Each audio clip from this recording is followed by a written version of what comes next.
কিশোরগঞ্জের নোহার নান্দালা ফাজিল মাদ্রাসার অধ্যক্ষ মাওলানা আব্দুস সালাম আকন্দের বিরুদ্ধে আনা অভিযোগের প্রতিবাদে মানববন্ধন করেছে বর্তমান ও সাবেক শিক্ষার্থী, অভিভাবক এবং স্থানীয় বাসিন্দারা। রোববার দুপুরে কিশোরগঞ্জ ভৈরব আঞ্চলিক মহাসড়কের ১৪০০ পেট্রোল পাম্পের সামনে আয়োজিত এই কর্মসূচিতে কয়েকশো মানুষ অংশ নেন। মানববন্ধনে বক্তারা দাবি করেন, অধ্যক্ষের বিরুদ্ধে উত্থাপিত দুর্নীতি ও অনিয়মের অভিযোগ সম্পূর্ণ মিথ্যা, বানোয়াট, ভিত্তিহীন এবং উদ্দেশ্যপ্রণোদিত। তাদের ভাষ্য, একটি স্বার্থান্বেষী মহল ব্যক্তিগত উদ্দেশ্য হাসিল ও প্রতিষ্ঠানের সুনাম ক্ষুণ্ণ করতে পরিকল্পিতভাবে এসব অভিযোগ ছড়াচ্ছে।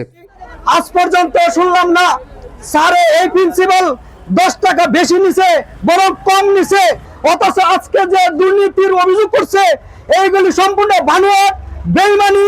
এটা সম্পূর্ণ একটা মিথ্যা এবং বানোয়াট। কোনো বেশি টাকা নেয় নাই, আমাদের কাছ থেকে সবসময় টাকা কম নিয়েছে।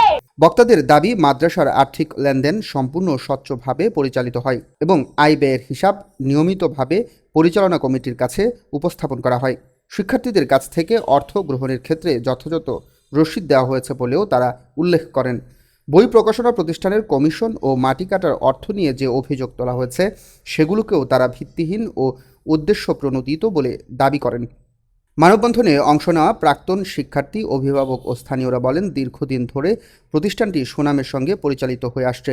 তাই কোনো পক্ষের অপপ্রচারে বিভ্রান্ত না হয়ে প্রশাসনকে নিরপেক্ষ ও সুষ্ঠু তদন্তের মাধ্যমে প্রকৃত সত্য উদ্ঘাটনের আহ্বান জানান তারা।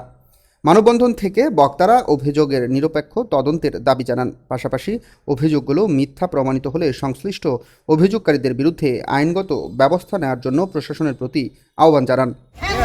News desk, Kishoreganj press.